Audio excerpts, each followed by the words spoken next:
Greetings, everybody, and I'd like to welcome you to another edition of The Grand Design Exposed, authored by John Daniel. And this is part 2 of the chapter entitled The Catholic Maryland Colony, which would be chapter 8. And we're going to pick up where we last left off. And I know it's been a while. It's been 3 weeks since I did a reading in this book with the section called England's Black Clouds. So let's go ahead and get right down to it. Puritan forces rapidly gaining power in England. The political sky was black with clouds. Every day, the king was becoming more unpopular. Threats of civil war began to be heard on all sides. Cecilius Calvert sent his brother Leonard, governor of Maryland, anxious instructions for curbing, or rather eliminating, Jesuit aggression in the colony. Leonard, not realizing the seriousness of the conditions in England, thinking Cecilius's actions were too radical, and also prompted by Jesuit influence, chose to ignore his brother's authority altogether. Word of the Jesuits' doings and the trouble it was creating in the colony soon reached England. In consequence of this agitation, on March 26, 1642, Cecilius Calvert was summoned to appear before the House of Lords to answer for the alleged misconduct of his officers in Maryland. He cleared himself of the charges, but the incident drove home the fact that he would have to walk warily if he was to retain possession of his proprietary rights. Even the likelihood of his being involved in whatever hard fate that threatened the king. Another severe letter dated 23rd of November 1642 to his brother in Maryland, accompanied by gentlemen from England to give a verbal account of the gravity of the situation, was written and sent on its mission. The seriousness and impact of the news when reaching Governor Leonard Calvert so disturbed and alarmed him that he rushed to England to get a first-hand account and personally counsel with his brother. Already on 23rd of October 1642, war between the King's army and the Puritan forces had begun the terrible strife, which was in the end 30th of January 1649, to witness the beheading death of King Charles I. Lord Baltimore Cecilius Calvert had every reason to begin fearing for his own life. In the events lifting up Oliver Cromwell and the Puritans to supreme power in England, it was a dangerous thing for a man to be suspected of encouraging Romanism. So this was the yoke that England had placed on Romanism during this time. And obviously, there was every reason, just as it's stated here, for Cecilius Calvert, himself being a Catholic, had every reason to begin fearing for his own life, because England wasn't going to tolerate any superstitious and idolatrous religion in their realms. So, now, does that mean I support the aspect of war and these types of things? Well, no, but at the same time, you can't blame the Puritans for having such a staunch stance against Romanism. So, you got to kind of look at both sides of the spectrum in regards to this. Next section: Colony in Rebellion. While Governor Leonard was in England, the smoldering fire existing in and around the Maryland colony burst into flame. The resentment of the Virginians in the way the territory of the Maryland colony was wrested from them, especially William Claiborne, Virginia's Secretary of State, who keenly felt he was unjustly deprived of his Kent Island trading station and the manner its Protestant settlement was broken up, the resentment of the Virginians having a Roman Catholic colony in their front yard, the escalating overbearing conduct and attitude of the Jesuits within the Maryland colony itself, were all emotional feelings brought to an igniting point when the news arrived from England of the remarkable successes of the parliamentary forces. Anticipating the ultimate downfall of the king, Protestants saw that the hour of deliverance had come. They would now look to it that Rome's dominion was at an end. In England, the Jesuits lay under a ban, and it was intolerable that in an English colony, and in defiance of English law, they should be permitted to conduct themselves as they had been doing. Okay, so you gotta, again, when you look at it from this spectrum, and when you look at the colonial period was governed by England. At the time, England was a very staunch Protestant nation. And just for the simple fact that they had Jesuits running amok over in the colonies over here in America,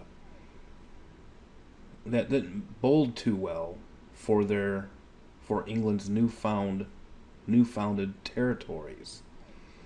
Okay, because the Jesuits haven't been so-called banned, but here we see the Jesuits,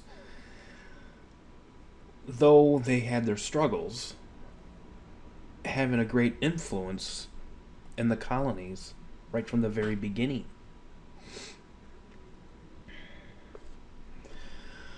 Leonard Calvert arrived from England during the midst of the trouble, but was powerless to bring order out of chaos, and before the end of the year, 1644, William Claiborne had the supreme satisfaction of coming into possession of Kent Island.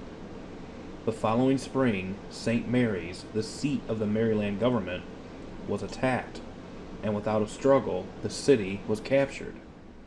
Lord Baltimore's authority in Maryland ceased. The downfall of the proprietary government caused a panic among the Jesuits. The more prudent sought safety in flight, recognizing that they had fallen upon evil times. Even the governor fled the province. However, two priests, Jesuit Thomas Copley, the most guilty in fomenting strife and dissension, along with Jesuit Andrew White, were seized and confined and later sent in chains to England. Andrew White is a very interesting individual. As a matter of fact, there's a lot of speculations, and probably it's very well true, that Andrew White is responsible for the building of the White House. Okay, so just a little food for thought there. Both were convicted of teaching doctrines contrary to the laws of England and sent to prison, and both were later released. Copley seems to have found his way back into Maryland, while White, because of his age, was refused permission and died in Europe. Okay, so again, you know, you see, even though you have such a supposed ban of the Jesuits in England, and you have such a staunch opposition to Romanism in England,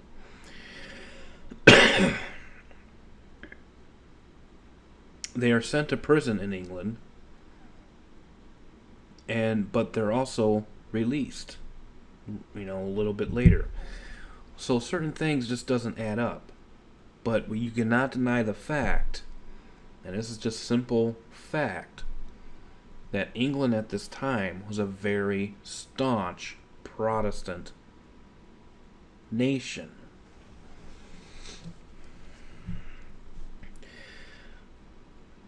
Moving on. The colonists' rebellion was over when Romanism was crushed. Their grievances not being against the Catholic people themselves, were handled much less harshly, but by the banishment of the Jesuits and the overthrow of Roman influence, the colonists had accomplished their aims. Such a condition of affairs from the very beginning had been flagrant lawlessness, existing as it did in the face of the Lord Proprietary's initial injunctions, and its often repeated protests, to say nothing of the charter, to which Maryland owed her existence, and the statute law of England herself. 100-year struggle. The struggle, the intense struggle, that was going on in England during those crucial 100 years between 1603 and 1702, became the very years that England was establishing her American colonies. And that struggle, the bloodshed and oppression during those years, and just previous to those years, were the events of Queen Mary, the Bartholomew Massacre, the Spanish Armada, the Gunpowder Plot, the 30 Years' War, and the Irish Massacre either had or was taking place, had its direct impact on the thinking and the manner of governments set up in the American colonies. And you cannot thank God, you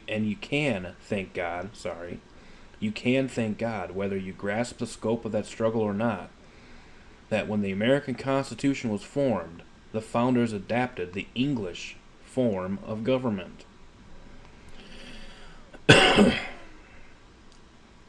To cite just one example of that struggle, consider the two forms of laws that ruled the people of Europe during that time. One, canon law, quote-unquote, which regulated the Roman Catholic nations of Europe.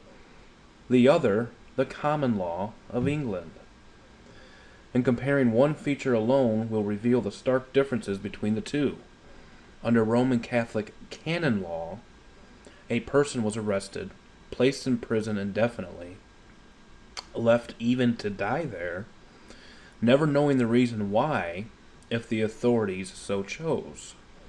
Under English common law, and understand that this was progressive as the voice of the people was heard, pressuring laws for human rights to be legislated, a habeas corpus was provided.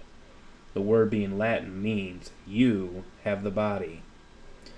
In the English common law, habeas corpus was a writ directed to a person detaining another, commanding him to produce the imprisoned individual at a designated time and place.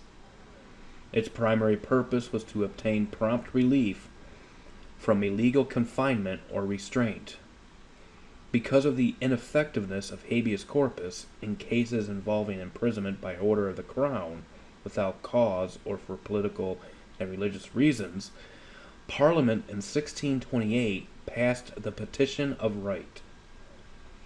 The petition cited the portion of the Magna Carta which provided, quote, "No free man shall be seized or imprisoned or dispossessed or outlawed or in any way destroyed, nor will we condemn him, nor will we convict him in prison, except by the legal judgment of his peers or by the laws of the land," unquote.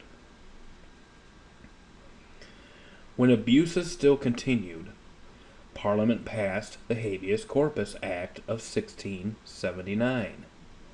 This act made the writ of habeas corpus, quote, "the most effective weapon yet devised for the protection of the liberty of the subject, and for a speedy trial of prisoners remanded to await trial," unquote. Okay, so here, this was the example, the example of English common law. Okay, and we find plenty of examples of this English common law within the laws of the United States. So it's quite interesting and quite funny that, you know, those patriots today put a strong emphasis of breaking away from the yoke of England, which the majority of the laws that we still have today are from these laws that were brought forth in England in the 17th century.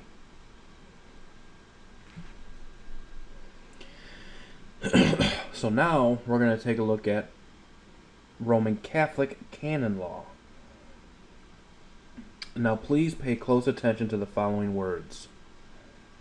Quoting from the 1964 Encyclopedia Americana, Volume 5, page 514, under the heading of Canon Law of the Roman Catholic Church.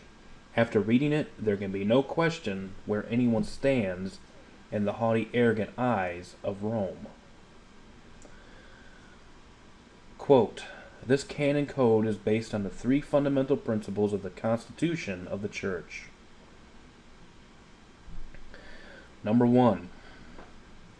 The Roman Catholic Church is the only and exclusive divine agency of spiritual welfare and of salvation. As such, the Church by divine institution is a perfect society, autonomous and self-sufficient, endowed with sovereign, legislative, judicial, and coercive powers in spiritual and moral matters, and in all temporal matters connected directly or indirectly with its spiritual and moral mission. In other words, the Roman Catholic Church is an entity that is unified of church and state. They rule over it all. It is an exclusive divine agency. Okay. This comes from Canons 100, 1322, 1553, and 2214. Since the sphere of spiritual and moral life is higher than that of temporal affairs, canon law is above civil law, and in cases of conflict should prevail over it. Okay, so let's just, let's say you have a nation that has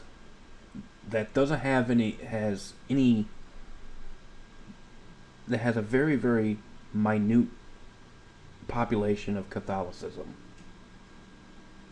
Therefore, Roman Catholic canon law wouldn't have any bound over civil law.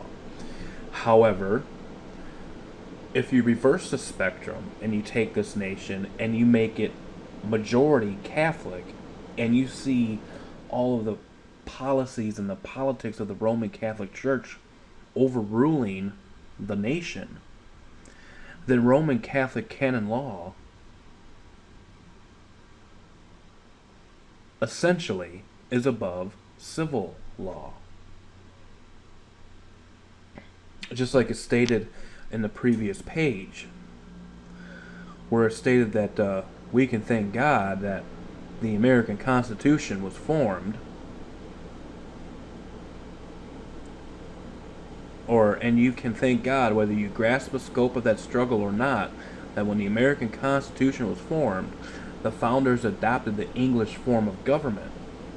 Okay, but you have to understand something here. At that time, Catholicism was already in the door of America. Okay, and even after 1776, they were a minority, but they were being freely accepted with the exercise of freedom of religion. Okay, and what this freedom of religion did was it didn't really give Protestants freedom of religion because they already had it, but it granted freedom of religion for those that were being oppressed within the colonies, i.e. Catholicism. So, when you look at it at that point, eventually the tide started to turn.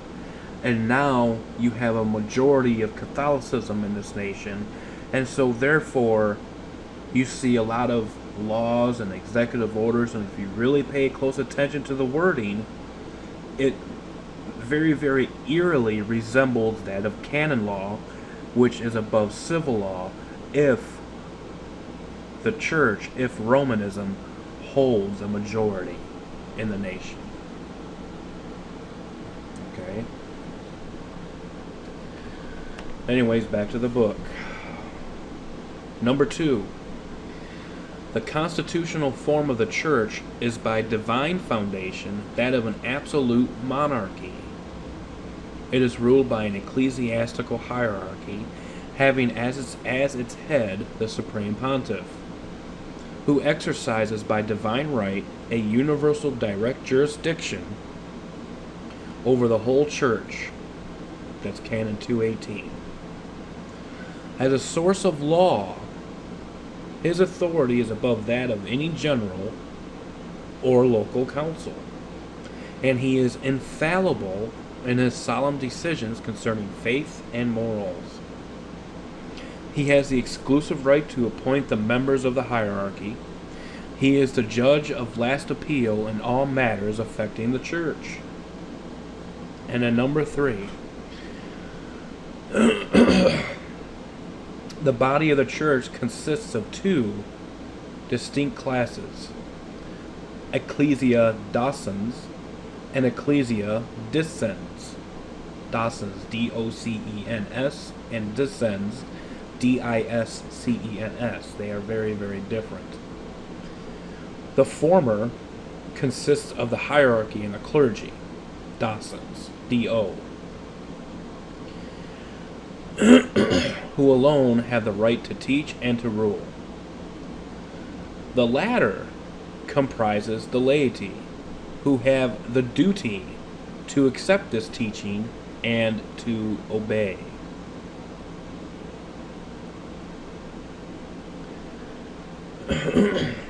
So, in other words, the docens, the ecclesia docens, are the hierarchy and the clergy. They are the ones that have the right to teach and rule. They are the ones that have the right to put forth laws and actions and regarding faith and morals. Morals would also include judiciary, executive, and these types of things.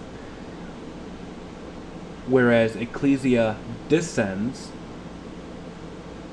is basically comprises of the laity, the Catholic common people, the ones that really don't have any idea what's going on within their own monarchical, ecclesiastical system, even in politics. Okay? Their duty is just to accept it and obey it. Now, think of in terms as the liberal mindset. Okay? And I'm not going to explain that anymore, but you can kind of see how that is being perpetuated throughout the modern world. The fast-moving events spurred on during this 100-year struggle affecting England and her American colonies became much more than what first started out between the Church of England and Catholicism. There developed in England 2 streams of the Reformation, one which flowed out of the established Anglican Church of England, and one out of the life of the free churches, the Congregational, Baptist, Presbyterian, Unitarian, and Methodist churches. These free churches did not break off from the Church of England, but marked their beginnings from the influence of Martin Luther and John Calvin. Many teachings, like the Baptists, their origin going back to the New Testament itself.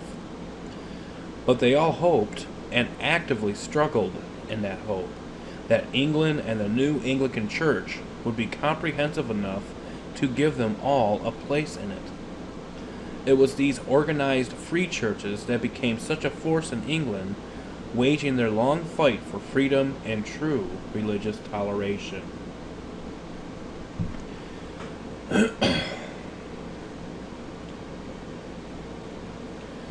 And so now we're going to come to a very interesting portion of history in the next section called 4 Stuart Kings. And this does get very interesting. I mean, it's Because basically what you have is, even though the Anglican Church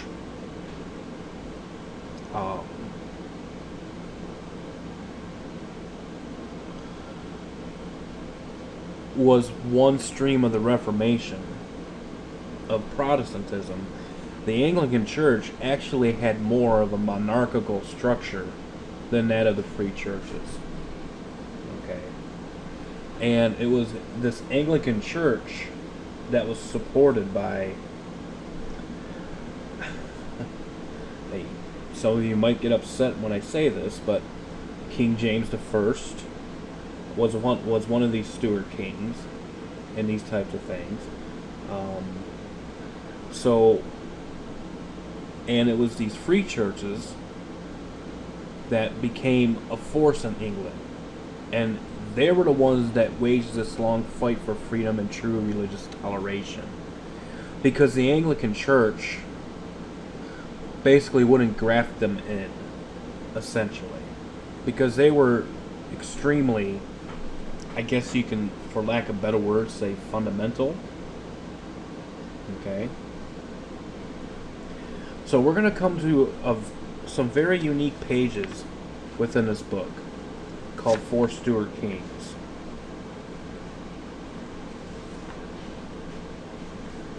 And I'm not sure if we're going to be finishing.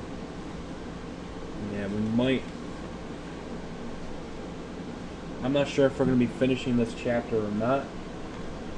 I'm going to try to get through it, but if not, we're going to have a short video of the last section, but it depends on what the time looks like. Right now we're at 27 minutes.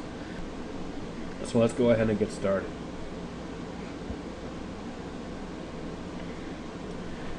To simplify the complex and confusing maze of intrigues and counter-intrigues during that 100 years, let's just look at briefly the kings that reigned during that time.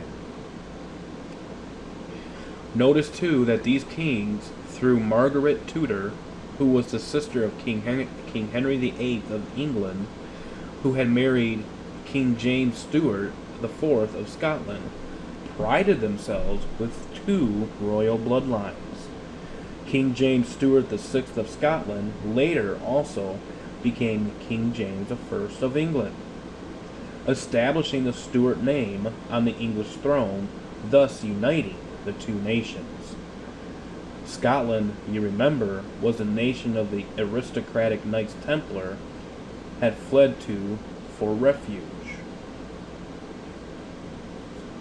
So, and for those that don't know about that point in history, I advise you to go back to where we read the chapter regarding the Knights Templar. So these kings, by their very nature and tradition that had been bred into them, felt allegedly by divine right to assert their royal authority over others. It was their repressing the will of the people, trying to bring them primarily under the Roman Catholic Church rule, or at least the Church of England rule, that kept them in constant conflict with Parliament. Now pay attention here, okay? The first of these kings was James I, the great-great-grandson of Henry VIII of England, and also our King James versions of the Bible is named after. Now, this isn't to demean the King James Bible, okay? But I just want to point out the fact that, King James I was a member of this Church of England, and the Church of England, Anglican Church of England, still had a mindset of monarchical rule over the people, or repressing the will of the people, trying to bring them primarily under the Roman Catholic Church rule, or at least the Church of England rule. Okay? He reigned from 1603 to 1625. His son, Charles I, then took the throne in 1625. and reigned until convicted of high treason. His absolutist beliefs, ruling without a parliament for over 10 years, and his Roman Catholic sympathies, that is, Charles I, alienated the Puritan-dominated parliament. He was forced to call a parliament in 1640, which determined to curtail his powers. This led Charles I to engage his armies with the parliamentary forces, which began civil war in 1642. It ended by him being captured and later beheaded in 1649. With Oliver Cromwell raised up as Lord Protector of the Commonwealth, which means free state. What the people and the Parliament had done, the like of it had never been heard of in the world before. Kings had killed each other oftentimes enough. Parricide, fratricide, assassination. This was their privilege. But that a section of the people should rise up, requiring the king to give a moral account of himself to them, condemning him as a tyrant, traitor, murderer, an enemy of his country, startled the world. It was as if a council of deer had decided to execute a jungle rogue lion.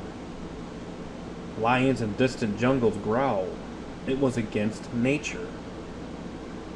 You didn't, you weren't allowed. The king wouldn't dare bring up his credentials in front of the people. That just wasn't, you don't force that upon a king, okay? The only thing that the people are to do is to obey, and that's it. The Puritans during the Cromwellian period from 1647 till Oliver Cromwell's death in 1658 came fully into power. And as the Civil War and Commonwealth succeeded the rule of Charles I, the debate about a quote-unquote free church in a free state increased in intensity. For Cromwell's army was full of men who believed in the direct relationship of the soul to God and the right of conscience in political and religious affairs. They argued the spiritual persuasion of Christ alone, and not the temporal ruler, is effective in cleansing men of heresy and error. The consciences of common men became a new phenomenon in religion and politics, one that would not disappear. Yet there was one more thrust, the last attempt on a grand scale, called the Restoration Era, to force the English people into a one-church mold. You see, folks, these people with their aristocratic mindsets never go away, and they never give up. Never. Something like trying to stop a stream by putting a boulder in the middle of it. The stream can't go through it, so we'll go around it, over it, or even under it. Whatever it takes to get by. But it does get by. The next two kings were the second and third sons of executed King Charles I, his firstborn dying 2 hours after birth. During the Cromwellian years, these sons had fled England, going to the European continent. After Oliver Cromwell's death in 1658, Royalists gained control of Parliament and mustered enough influence to get Parliament to extend an invitation to Charles II, living in exile, to return as king. He reigned from 1660 to 1685. His brother, James II, who returned from exile with him, reigned after his brother's death from 1685 till he had to flee again in 1689.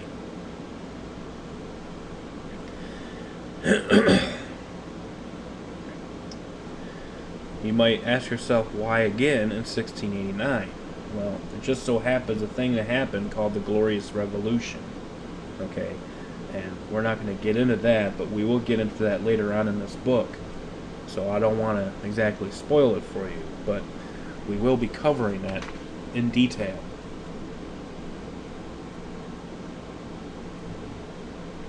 Charles II, returning from exile to succeed his father in 1660 after the death of Cromwell, reigned for 25 years.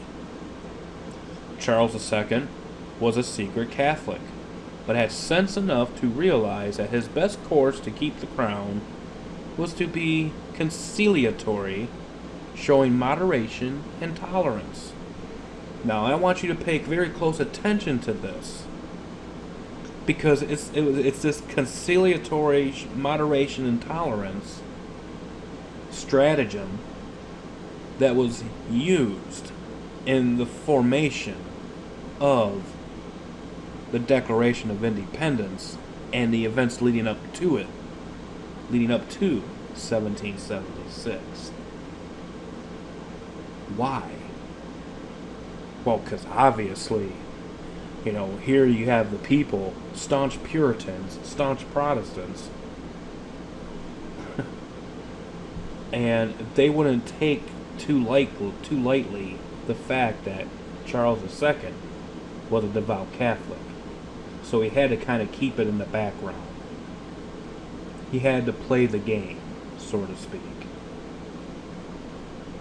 However, due to the controlled Parliament favoring the Anglican Church, several stringent acts were passed during his reign that reversed the independence cause and greatly oppressed the people.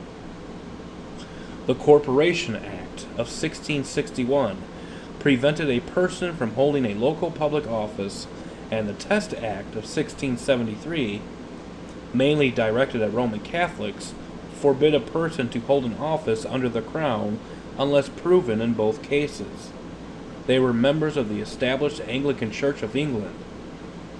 The Conventicle Act of 1664 outlawed religious assemblies other than the Church of England. Now bear in mind, this has nothing to do with the free churches. This is just everything to do with the monarchical Anglican Church.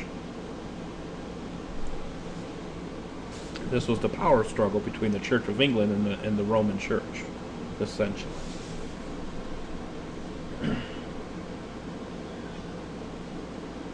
So I'll read this sentence again. The Conventicle Act of 1664 outlawed religious assemblies other than the Church of England, of 5 or more persons outside a regular household. And the 5 Mile Act of 1665 ordered dissenting ministers to remain at least 5 miles away from any place where they had ever preached and forbid their teaching at schools. This series of harsh measures served to strengthen the Anglican Church against nonconformists. And I have to again say that part of these nonconformists were those of the free churches, the Puritans, and these types of things. I mean, the Anglican Church, they didn't really have a very bonding partnership with those of the free churches. Okay, even though the Anglican Church, by definition, with a lot of their laws and teachings at this time, were Protestant, but at the same time, they still had a monarchical structure and mindset that was a mindset to rule over the laity. In a sense, even though they weren't Catholic, but they were conforming to canon law.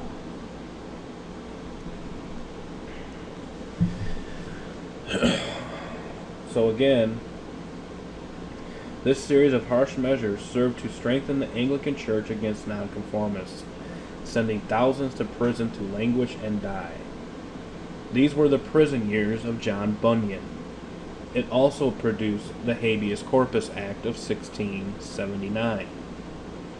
Rumors persisted that Charles II had made a secret treaty with King Louis XIV, the Sun King, as he was called, of France, in which he had agreed to work to return Britain to the Roman Church. And that's very unique. In exchange for a large sum of money. Because why is it that the Anglican Church is just basically a spitting image at this point of the Roman Church, with all these strange laws being passed and these types of things? What's going on here? Something fishy. These rumors were indeed confirmed recently in 1988 when a signed copy of the actual agreement was found, showing that Charles II was to receive 1.2 million gold livres for his efforts to bring Britain back to Rome. There is, however, no record that he received the money, yet King Charles II's true feelings did come out when, on his deathbed and at his request, his brother, James II, brought a Roman Catholic priest up the back stairs to administer the last rites. After the death of Charles II in 1685, his brother James II came to the throne. He was avowedly a Roman Catholic and set in immediately, throwing all caution to the wind in his determination to restore the power of the Roman Catholic Church and make himself an absolute monarch.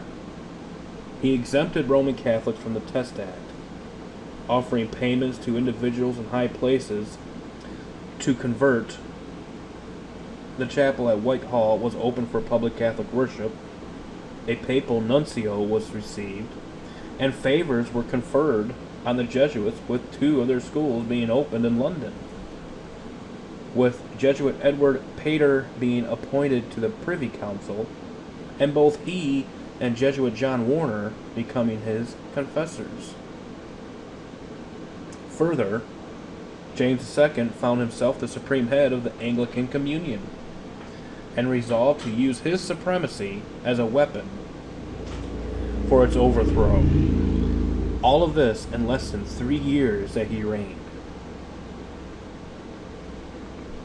So,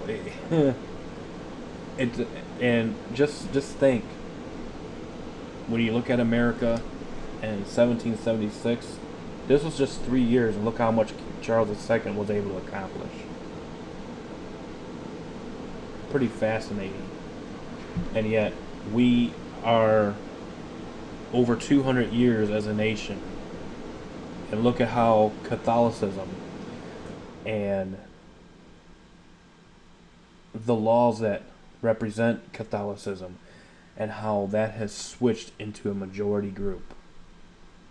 And now you see all these laws being passed, which, although in different wording, when you look at it carefully, Marxism, socialism, fascism, these are all policies and politics of the Roman Catholic Church. But anyways, I digress. Let's continue. James II's reckless and ramrodding policy caused great alarm and distress among the English people, even among Catholics who feared later reprisals. It brought all the anti-Roman sentiments together in a common cause. Just a couple of years before, the same year James II took the throne, Louis XIV of France revoked the Edict of Nantes, which had guaranteed freedom of religion for French Protestants, and were now suddenly subject to renewed persecution and deportation. Feelings ran high in England, spawning plots, schemes, and secret meetings, with the longest established secret society, Freemasonry, playing a major role. From an earlier marriage, his first wife had died. James II had 2 daughters, Mary and Anne, who had been raised Protestant. Mary, the oldest, had married her cousin, William of Orange, who was the leader of Protestant Dutch against the Catholic Louis XIV of France. Together they were the strongest claimants to the English throne.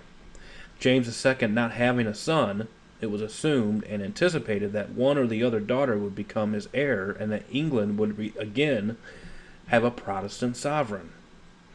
With this hope, English people bided their time, tolerating, though reluctantly waiting for James II to end his reign.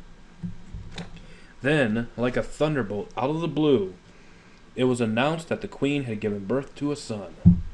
To make matters worse, the king declared that the boy's education and upbringing would be in the care of the Jesuits. Prudent Catholics and bristling Protestants came together. Jesuit Edward Pater was accused of being the father by a nun, saying the baby had been smuggled into the royal bedchamber in a warming pan. The backlash from the oppressive acts of Charles II and now James II's unrelenting campaign to return England to Rome jolted the English people to action. Fearing another full-scale civil war, Parliament offered a throne to James' fervently anti-Catholic daughter, Mary, and her husband, William, Prince of Orange. I totally butchered that last sentence. Fearing another full-scale civil war, Parliament offered a throne to James's fervently anti-Catholic daughter, Mary, and her husband, William, Prince of Orange.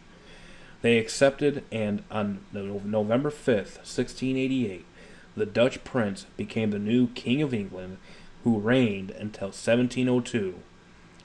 It was acclaimed the Glorious Revolution. Without a fight, but with deep bitterness, James II went into exile once again in France, with Jesuit Edward Pater going with him. This began the long and intense Stuart quest, bringing the nations of France, Ireland, and Scotland against England, involving plots, executions, and battles to reclaim the English throne for the House of Stuart. They were called Jacobites, coming from the Latin word Jacobus, meaning James, who espoused the cause of James II and his son James III, known as the Old Pretender. It lasted for 58 years till 1746, when they were effectively crushed at the Battle of Culloden Moor. It was during those years that the aristocratic Jacobite cause produced their own brand of Catholic Scottish Templar Freemasonry, which we will look at in the next chapter. What we have just lightly covered in the last few paragraphs was a cataclysm of English events that was to change forever her history and the history of the world, guaranteeing basic rights for the common man. The great landmark and product of the Glorious Revolution was its Bill of Rights, giving protection of the indubitable rights and liberties of the people of this kingdom. Laws also were passed by Parliament stating categorically that no Roman Catholic or spouse of a Roman Catholic could occupy the British throne.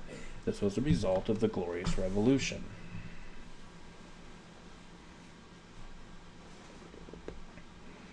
The English Bill of Rights became an influence and inspiration to future governments all over the world, but especially to the forming of our own American Constitution and Bill of Rights. The Glorious Revolution represented the triumph of Parliament and the people over the tyranny of Catholicism and the Crown. It became obvious why the hierarchy of Rome wants to downplay and obscure this part of English history and hates everything it represents. With this background of English history in mind, let's now return and fit it into the happenings of the Catholic Maryland colony. And yes, we will be finishing this chapter.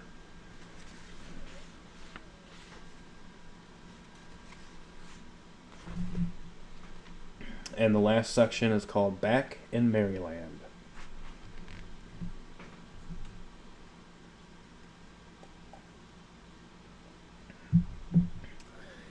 The Civil War was in full progress when Leonard Calvert left England to return to the Maryland colony in 1644.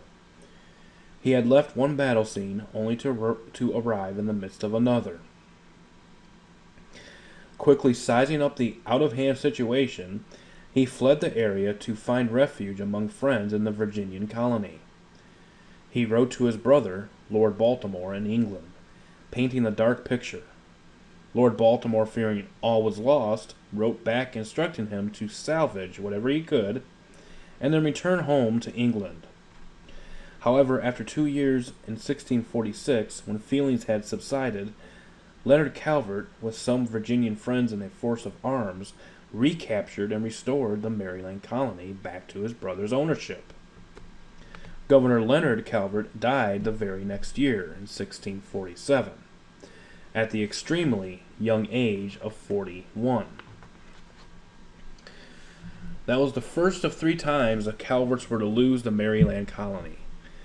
But now, with the Jesuits gone from his Maryland colony and his brother governor dead, but especially to appease the new Cromwell Puritan government that was coming to power in England, Lord Baltimore Cecilius Calvert did some fancy political gymnastics in order to secure his position as Lord Proprietary of Maryland.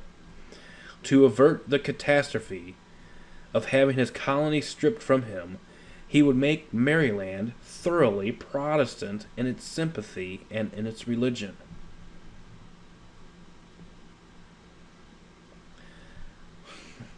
The times now demanded that the highest offices in the province, the governor, the secretary, and commander, should all alike be Protestants.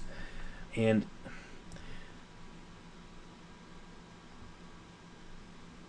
so this was all done via politics.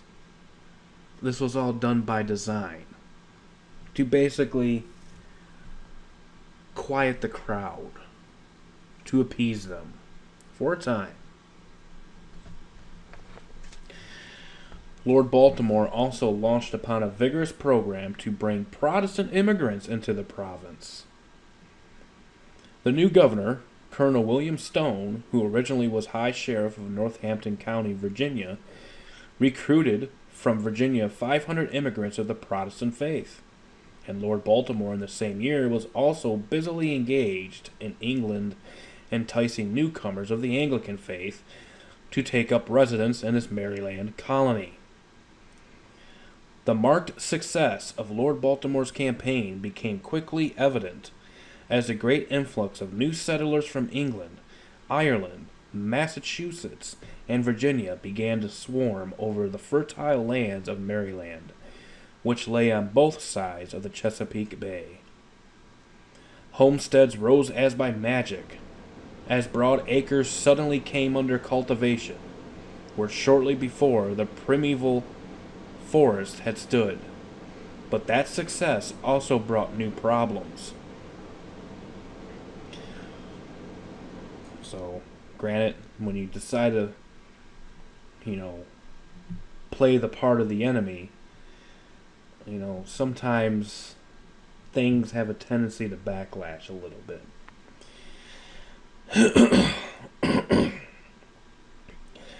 Puritans, now becoming a large and flourishing settlement in Annapolis, began to agitate the fact that Lord Baltimore was a Romanist, and they were Puritans.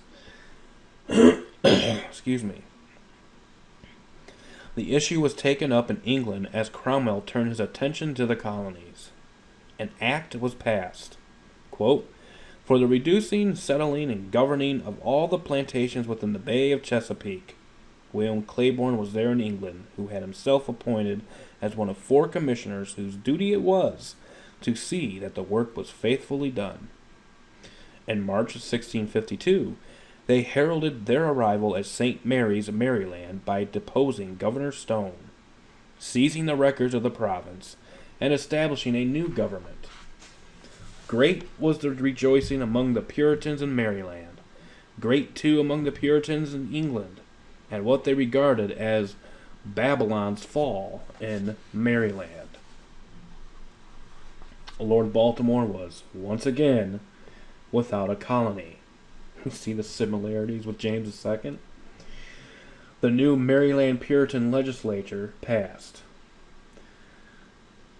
an act concerning religion, which, quote, provided that religious liberty be not extended to popery or prelacy, unquote.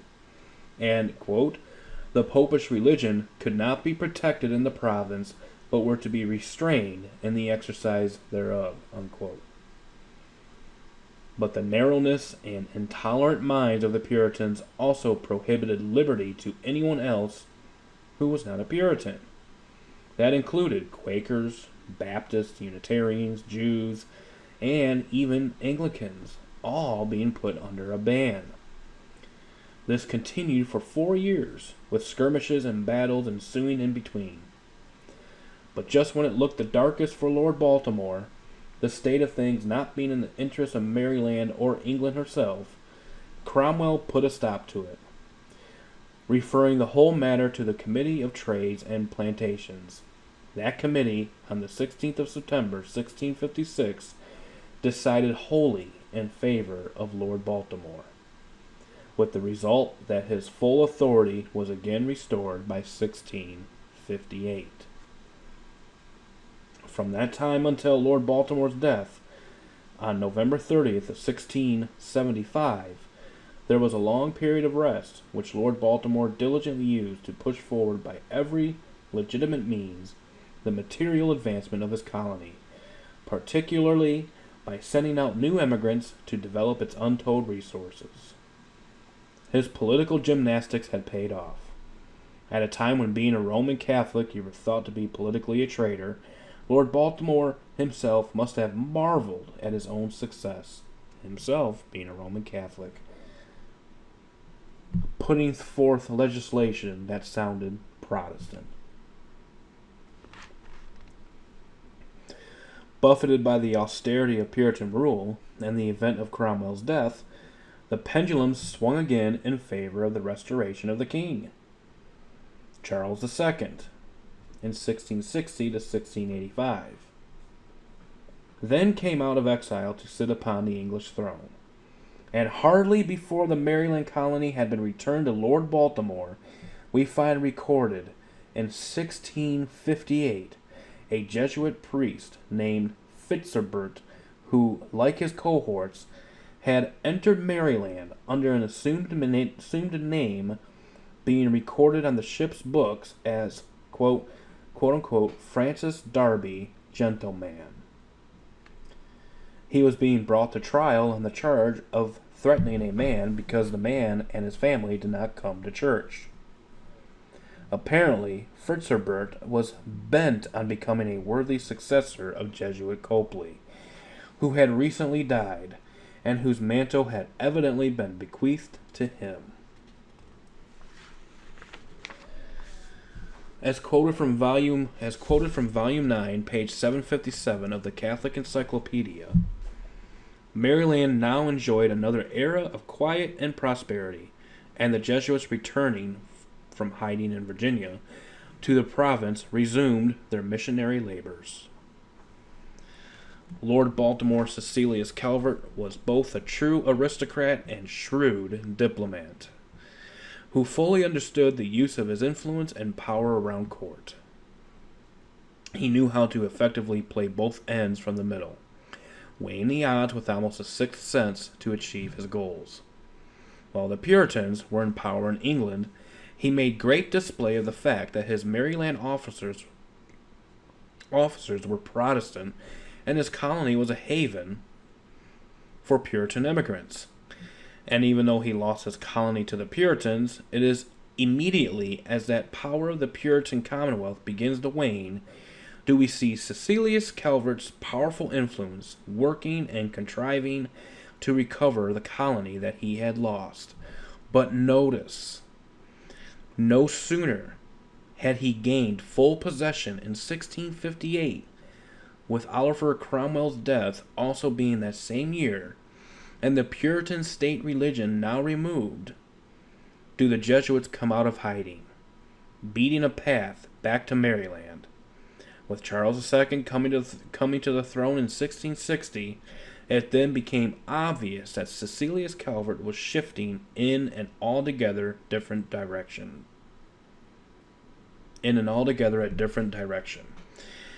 The Protestant officers had fulfilled their purpose. The storm was over.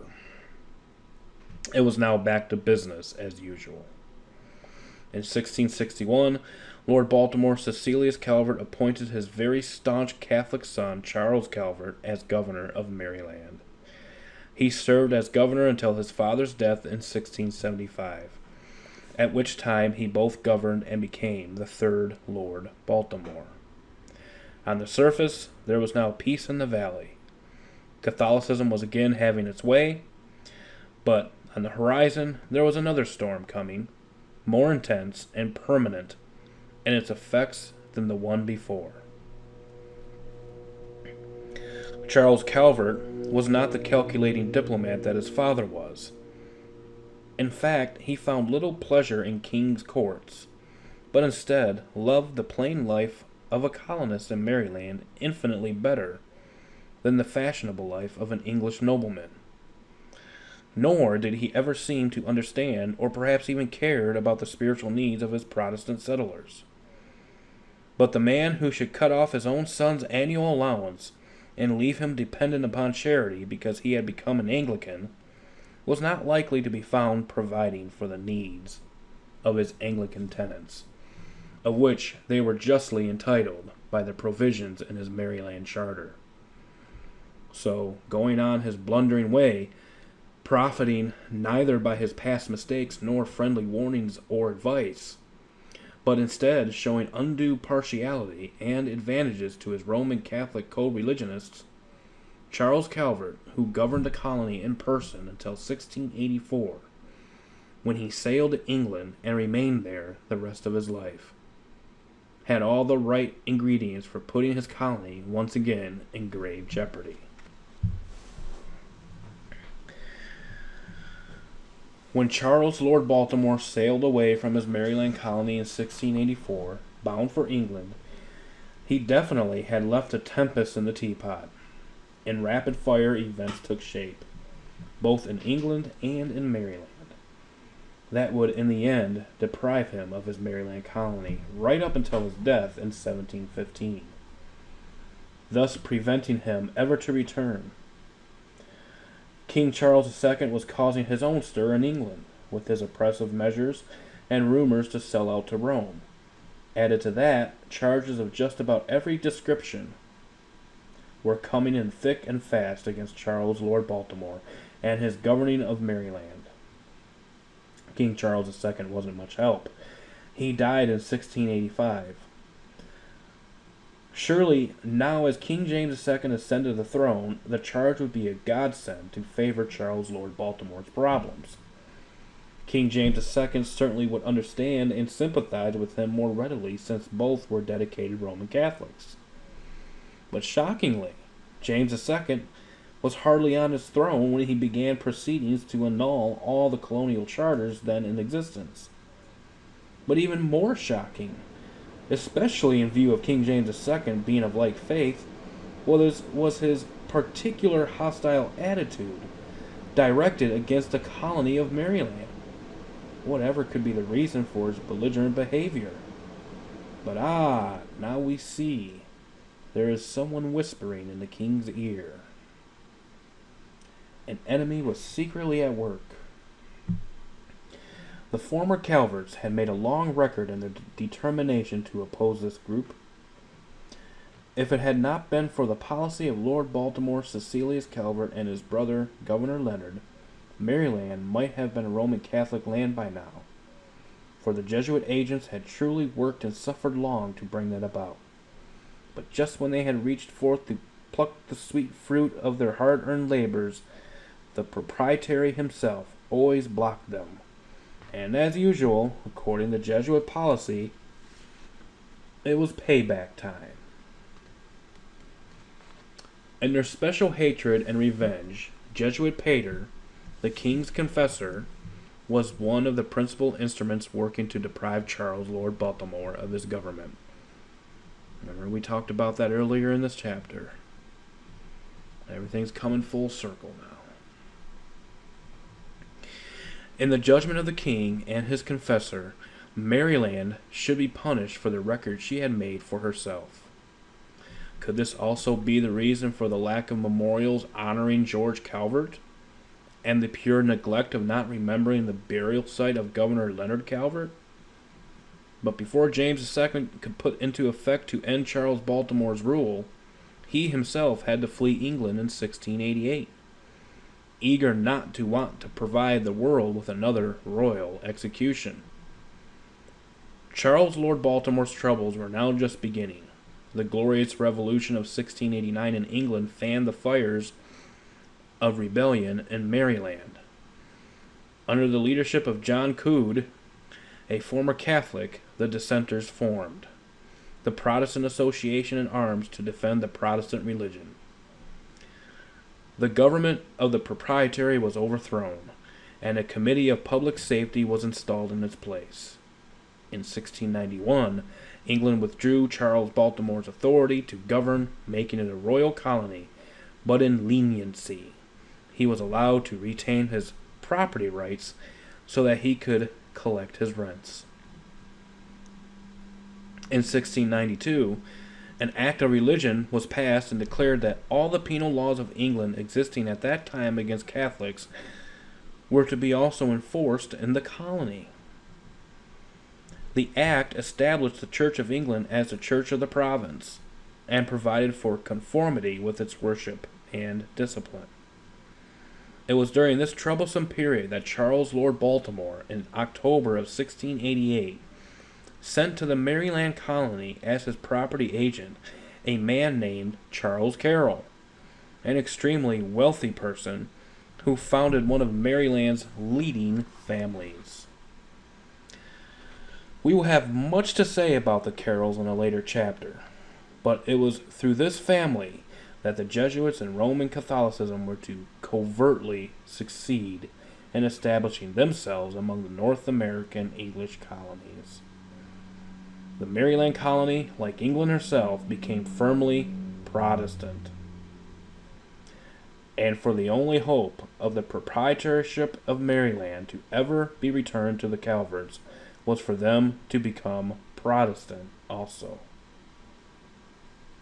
So, they lost the colony. The Maryland colony became firmly Protestant. So, the Calverts had to do likewise.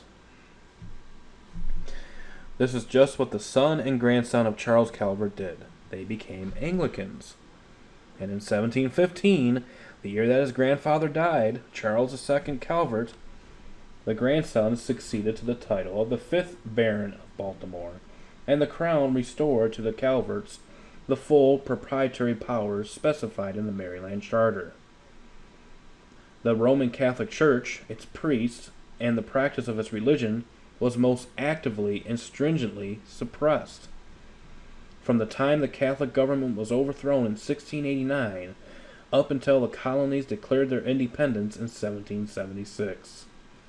In spite of all the acts legislated to prescribe Catholicism, by 1769, from an estimated Maryland population of about 300,000, there were nearly 12,000 Catholics, with 14 Jesuits supplying their spiritual needs. But a new order of things was coming. The proclamation of independence was in the air. With the anticipation of the American Revolution, it became the hope to put an end to the royal authority in the American colonies and loose the shackles that bound Catholicism, giving it the freedom that it wants to deprive all others of having. So on paper, mind you, the whole Revolutionary War and the Constitution, the Bill of Rights sounds great, and you can't deny these things. But you have to ask yourself the question, who benefits the most from it? Who benefits the most from it? Those that already have the freedoms and these types of things, or those that don't have? So, with that said, if Romanism was to benefit more so than the common people, than the others, then who may have been responsible for perpetrating this Proclamation of Independence, this American Revolution that brought about the declared independence in 1776? That is left for a discussion in a later chapter in this book. But this does conclude Chapter 8, and we will pick up in Chapter 9 next time, which is called the Freemasonry Metamorphosis. And this is a very intense and interesting chapter. So I want to thank you for listening, and truth be told, truth be known. Stay safe, God bless, and we will see you next time. Bye-bye.